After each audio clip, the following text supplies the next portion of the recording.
Hi, welcome to the Business Class ESL Breakroom. We're a company of passionate language trainers and coaches.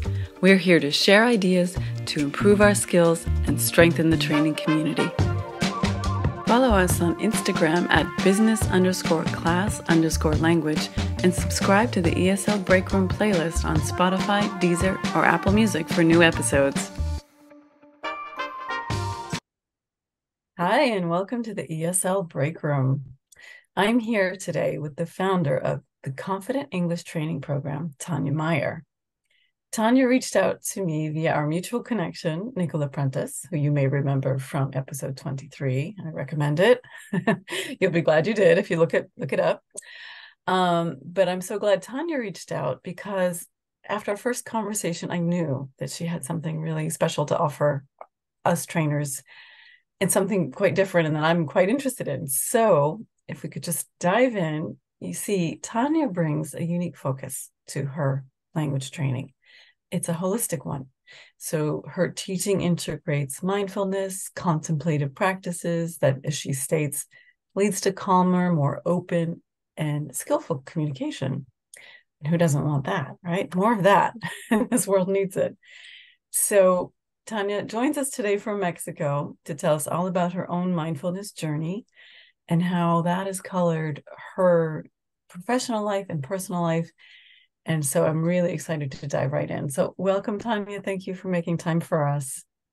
Hi, Sue. Thank you for having me. I'm very happy to be here. Oh, same here. Very happy to have you here. Maybe we could just start a little bit, if you could just share how mindfulness kind of entered your own life and tell us what point you realized you could use it to positive effect in your work. Sure. So, this was a long time ago. I'd say over 20 years ago that I experienced mindfulness meditation. I was living in London at the time. I can't remember what it was actually that drove me to explore this aspect or this practice, but I do remember it being like a bit mind-blowing, like wow. I had studied psychoanalysis before, so I was very interested in um finding out more about this experience, which is to be human, and what it means, so I'd always had that kind of interest, but sitting and observing, just sitting and observing our in-breath and out-breath, which is something that happens whether we pay attention to it or not, throughout our life. Mm-hmm. It shifts our perspective in amazing and miraculous ways, because when we do that, um, our mind is, a Mm-hmm. very active all day and all night, and shifting our attention means that our brain, our mind can relax even when we're awake, and so that's the purpose, and that's how it started. Mm-hmm. And then just one more thing to say about it is that when I first started practicing, um, life became better.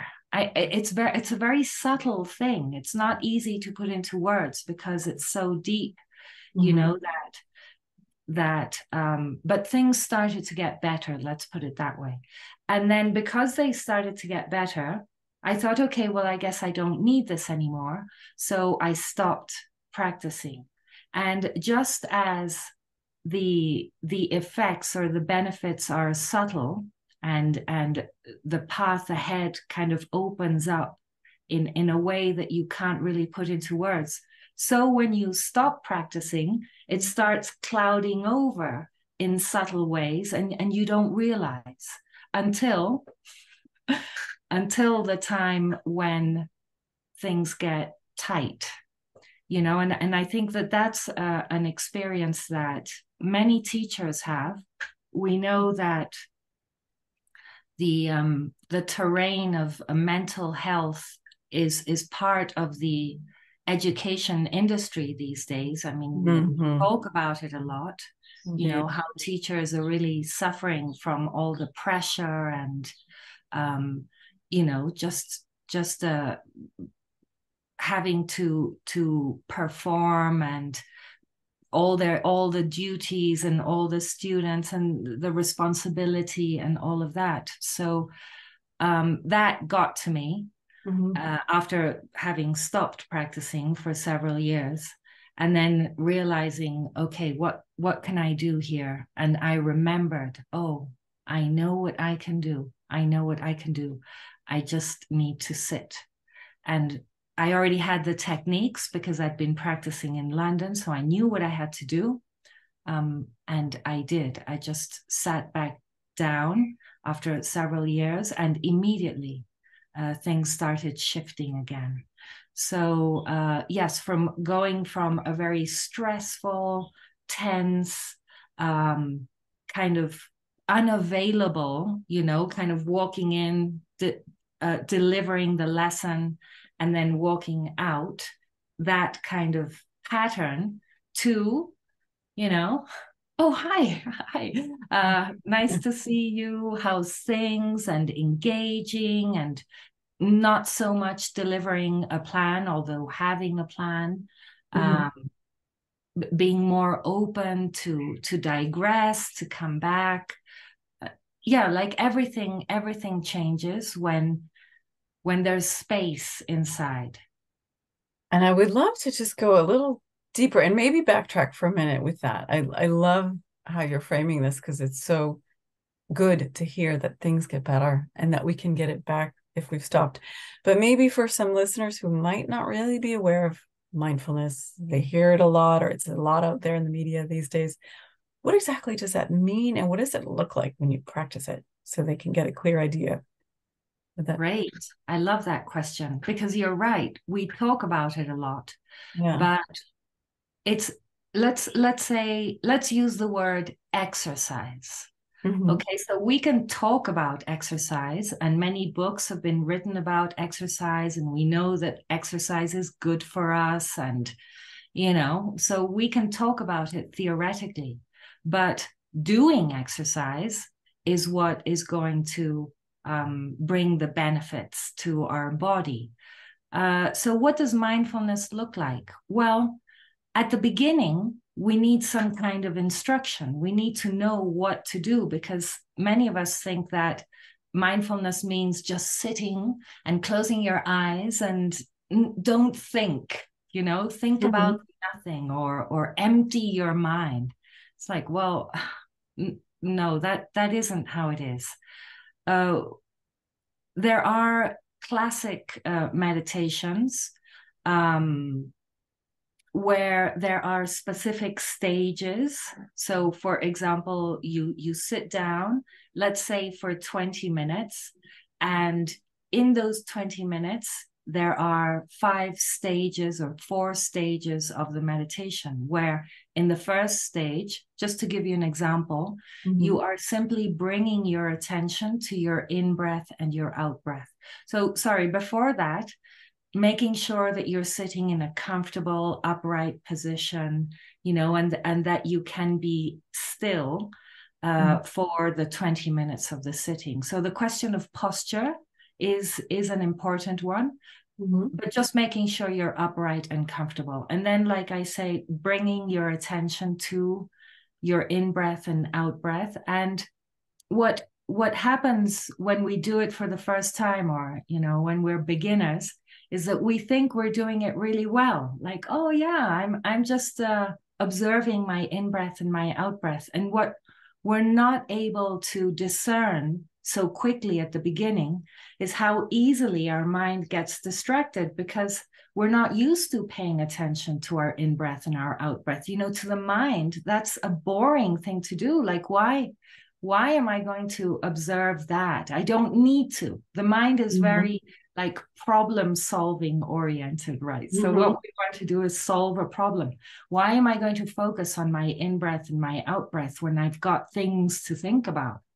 So then we bring in this friendly attitude, like, yeah, I know that you're busy and you want to think about things, but no, let's look at this. Let's be a little bit curious about this phenomenon, which is our in-breath and our out-breath. And so now we're developing a friendly attitude towards ourselves. We're developing kindness, we're developing patience, we're developing concentration and focus, just by inviting ourselves to observe this phenomenon. And then in the second stage, we kind of hone in more and more until at the last stage, we are focusing on a very specific point, which is the point of entry of air into our body, which can be around the nostrils or at the back of the throat or wherever we feel that the air is entering the body, and where it's going out as well. Mm-hmm. And then we become curious about all the nuance, all the subtlety that's there, because air is very fresh as it comes in and quite warm as it leaves the body. And we're able to detect that. And it's fascinating. So making a habit out of that, okay, well, I'm going to do it again because now I had a wonderful day yesterday after practicing. So I'm going to practice again and then again and again. It just becomes a habit. And then we start expanding and learning new ways of meditating and then incorporating meditation into our everyday life. So it's not a separate thing where in the morning we sit and we're very calm and then we go out and Yeah. we're Grab your coffee and yeah. so slowly and in very subtle ways we become awake in our daily life, when we open or close a door, when we're washing the dishes, when we eat, we can eat in a very mindful way. How many of us eat with our mobile phones, or with a computer on, or talking to someone, or connected in some way to social media? And so when we're doing that, we're not really eating, we're not really enjoying the miracle of nourishing ourselves with wholesomeness, with food, and so mindfulness is something that can be with us in our daily life when it kind of it carries over. It's not something that well, we do need to be intentional about it, but it just happens that we can bring that energy into our waking everyday life. I love that aspect of it, that you can fold it in like you fold ingredients into a recipe and then it starts to work with other elements in your life. And it's not just like when you work out in the morning, okay, then I'm done, showered, and then I go have my life. It's more integrated than that. Exactly. Interesting. Exactly. But if you do exercise, and it's true that you do exercise and then you're done, for example, but with mindfulness, we notice that because we've worked out, then we're able to sit up and sit down and stand up easily. It's not like heaving ourselves up anymore. We have this core strength that allows us to move much more freely and gracefully through our day. And we know that it's because we've been practicing going to the gym or doing exercise, right? So, I mean, that's like a physical thing, but with mindfulness, it permeates into every aspect of our life. And so this is what's so fascinating, how you've decided to bring it into your language training. I'd love to hear kind of how you came upon that idea and what does that look like in practical terms? Maybe just some examples. Yeah, so again, it wasn't an intentional thing. It's that once you start practicing and you start seeing the benefits in the classroom, because you walk in and it's a different energy. You walk in with joy and I don't know, everybody's so interesting, and you say hello and you set up, whatever. And then the first time I decided, well, why don't I share this? Well, okay, we need to be careful about walking into a classroom and saying or expecting to share mindfulness practices like, okay guys, let's Mhm. let's meditate for 3 minutes here. that Yeah. that doesn't really work, because people are there for an English lesson, and they're not expecting, that might be a bit too woo woo for students. Absolutely. So what I did one day was I said, hey, has first asking, is anybody familiar with mindfulness? I've been practicing, and I found this little thing that we're going to do right now, if it's okay with you. I found it very helpful. And I did it in a moment when we were um, shifting from one activity to the other anyway. So in that moment is when I said, why don't we listen to the sound of this bell? And so I'll invite the bell, and then what we can all do is we can bring our attention to our in-breath and our out-breath 3 times. What do you think? And they all went, yeah, sure. So we did that, but I said, okay, so how are we feeling right now? What have we just done? And so now let's do that. And I invited the bell, we did it. And then we all opened our eyes again. And of course, it's noticeable how the energy had changed in the room. Everyone was feeling much calmer, even with those just 3 in breaths and out breaths. And that continued. And I'm not saying that this is something I do every lesson. It isn't Mhm. at all. It's just one of the ways in which I started to think about, how this can be useful, that how this can be helpful, Mhm. because letting our mind just running away with itself um, doesn't isn't conducive to effective learning. Effective learning takes place when we are calm, and Mhm. when we are where we are, and we're engaged truly with Right. whatever we're doing. We're not, parroting. We're Mhm. not just doing what the teacher said. We're interested. So Absolutely. so with mindfulness practices, um, we ourselves as teachers are more engaged. I think that's another important thing to say, that it isn't an activity that we bring to the room for the students.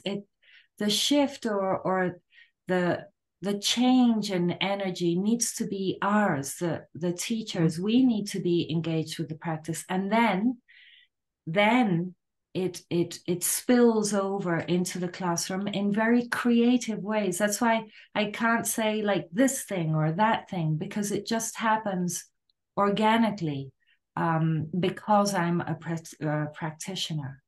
So anybody who's interested in being more creative, in having more spaciousness and not feeling so tight, um, Mhm. then I would recommend starting with mindfulness practices themselves first.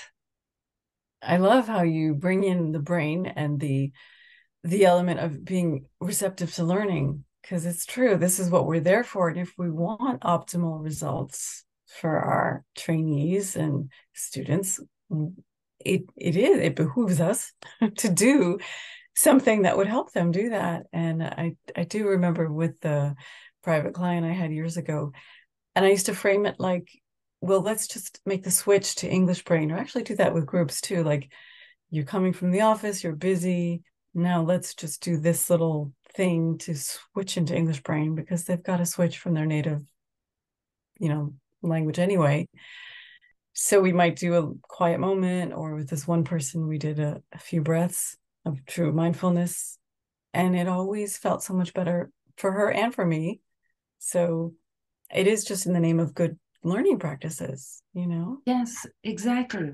And students really appreciate it when they see that, and it affects them. It affects them when they see that the teacher is authentically engaged.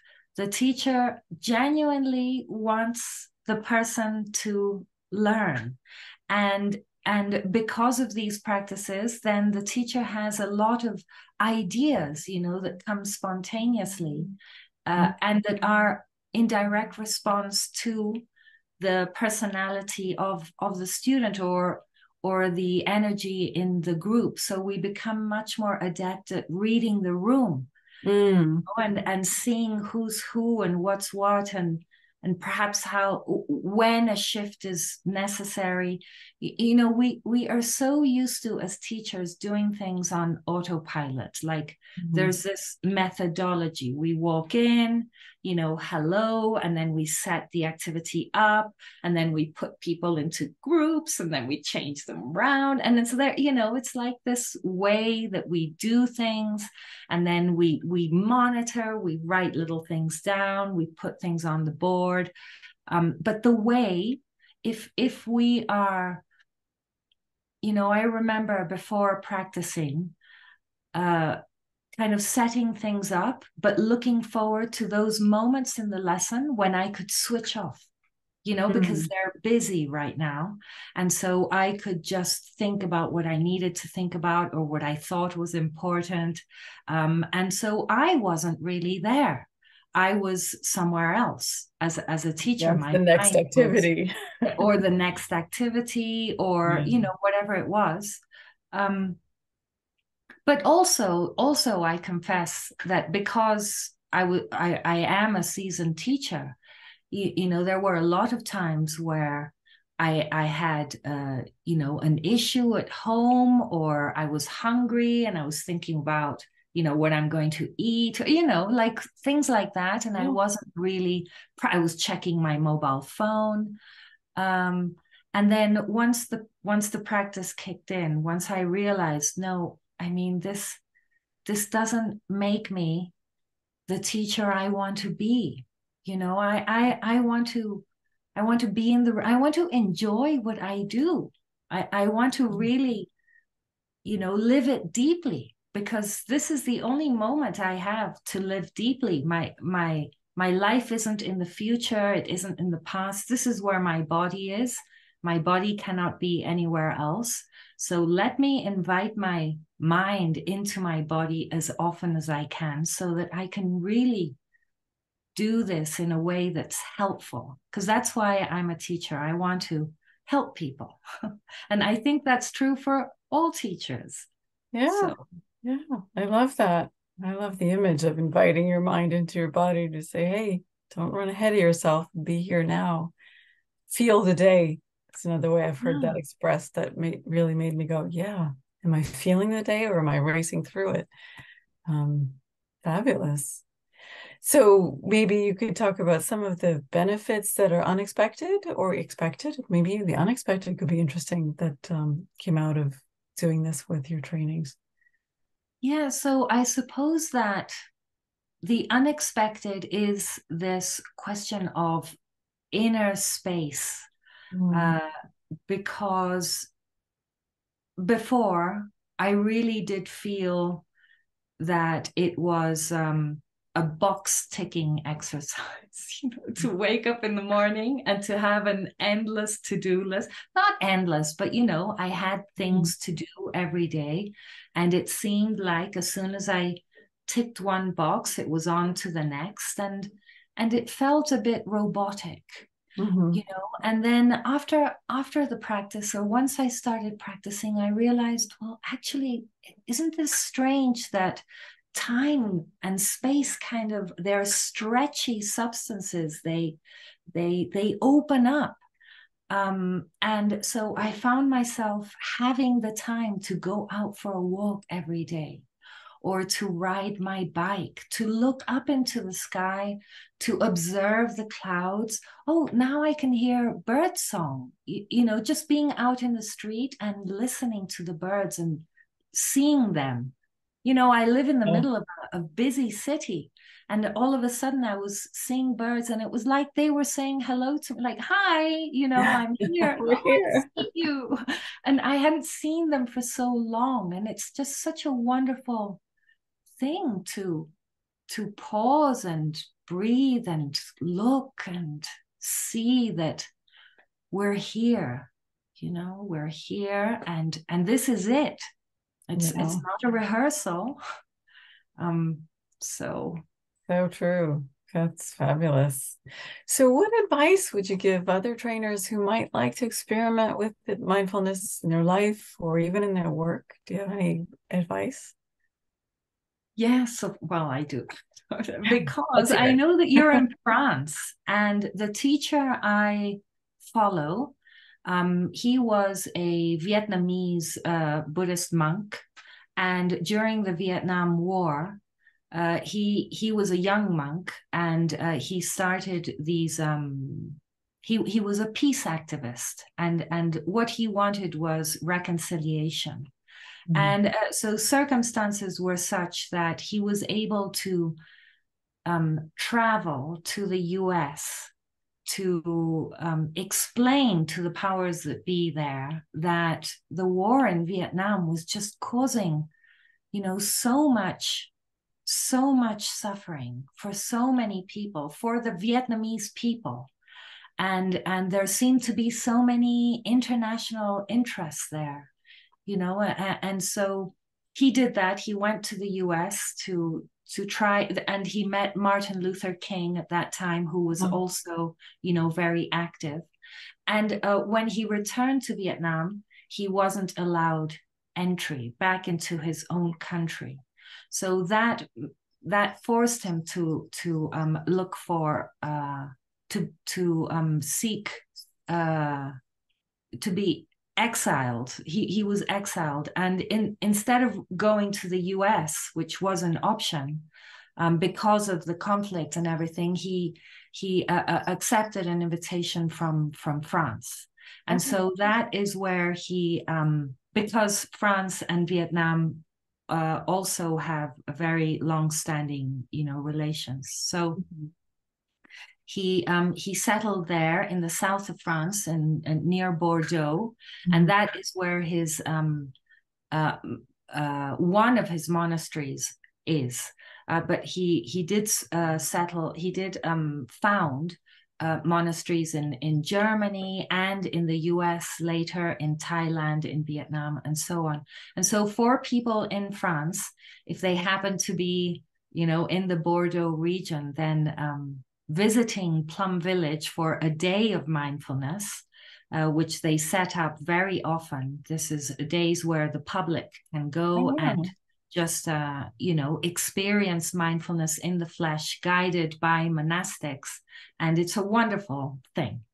But of course, not all of us can go to Plum Village. So Yeah. they have an app. Oh, And that would be the place to go just to start. okay. But also finding a place of practice where people go, because trying to do it on our own, even by following an app, if we're complete beginners, might not be we might not have sufficient energy, to do it ourselves. Whereas if we go to a place of practice, then collective energy is generated, and collective energy is very powerful, and then we can really help ourselves to see what it's about, to practice effectively. So that's what Excellent. I would recommend: finding a place to practice, downloading the Plum Village app, Mhm. and of course, if you're able to go to the monastery and be part of a day of mindfulness, then that's. Sounds really interesting. Sounds very tempting. And I imagine there are places around the world that offer this kind of thing. As you mentioned, he's got something in Germany, but maybe there are other groups who do this kind of thing elsewhere. Yeah, so any Buddhist practice center is Mhm. going to is going to offer this kind of practice for the lay person, just anybody. And it's how I started, like I say, in London. That first place where I practiced was actually a Quaker meeting Oh, house okay. in near Covent Garden, or in Covent Garden. And that's where I went. And there were about 20 of us. So I know that, and we received the instruction from a guide. And that first experience was so powerful, I think, because we were all beginners and we knew what we had to do because we were being guided. And it was life-changing, really. Wow. I love hearing that. And it's so simple. I love that it's simple, it's accessible, it's free, does not cost anything once you know how to do it. And Exactly. so, just a bit of advice maybe if someone wants to try it in a training classroom situation, you mentioned just the listening to the bell. Is there anything else you'd suggest? An um activity or an exercise that can be very eye-opening for you mean for oneself? in a training situation, like if you've got a room full of people and you want to Oh, in a room share full that of people. for an English Well, lesson. like I say, I think that it's not an activity that we take in, Hmm. because uh, people who are expecting to be trained in English, what they're not expecting is for the teacher to talk about mindfulness or to Hmm. bring mindfulness practices in, because that isn't really how it works. The way it works is that we need to be practitioners first. We need to see the benefits in ourselves, and then once we become practitioners, then things start happening, and how to bring mindfulness into the classroom will be born from our own practice. So I'm a little bit reluctant to say, oh yes, we can do this activity or that activity, because it isn't really like that. It's like we shift our perspective, we ourselves change, Hmm. we become aware of the change, and then with that awareness, uh, ideas start to flow for classroom management and classroom enjoyment to be increased, you know, so much. And sometimes students don't even need to know. They don't even need to know that the teacher is a practitioner, but they benefit from the fact that the teacher is a practitioner. Or they come up to the teacher later, and they say, "Wow, why?" Who are you? What do you do? Because your lessons are different from other teachers' lessons. That happens a lot to me, that people approach me because they see that there's something there, that isn't just, I don't know, just methodical. There's Yeah, more presence, let's call it. I love that. I would dare to say, humanity, connection, perhaps connection is what Exactly. they're feeling and they're reacting to. And fair enough, like you're right. People are not coming to a language class for calm or meditation or anything like that. But I love how you say, it kind of seeps into your life and then seeps out to what you do and people respond.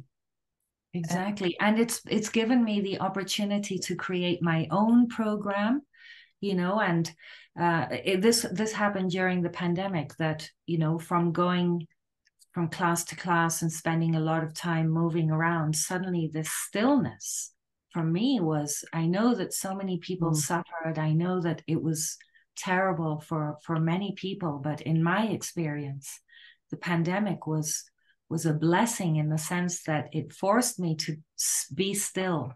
mhm, And in that stillness, it came to me, the idea of creating my own program that incorporates these practices for people who want to learn this way, mhm, for people who see the benefits of pausing their busy lifestyle and integrating English into their everyday life without having to study it or look at grammar exercises. People who don't enjoy that, but rather would rather listen to something in English, or just don't have ideas about, okay, I mean, I don't live in an English speaking country. I don't have English speaking friends. So what can I do to improve my English if it isn't going to an English lesson or employing the services of a private teacher?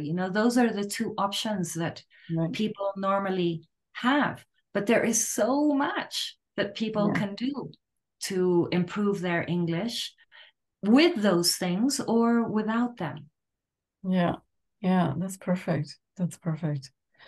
Well, this has been fascinating. I could talk for hours about that, but is there anything more that you wanted to share, or that you think that's important that we kind of understand on this? Well, I want to thank you so much again for inviting me. I'm so happy to be here and to speak with you. I was thinking about, okay, well, how can I get the word out about how important it is for us teachers to be well? And as soon as we are well, because if we want to help, then we need to be well. If we are not well, if we're bogged down and, and worried and stressed, then how can we help?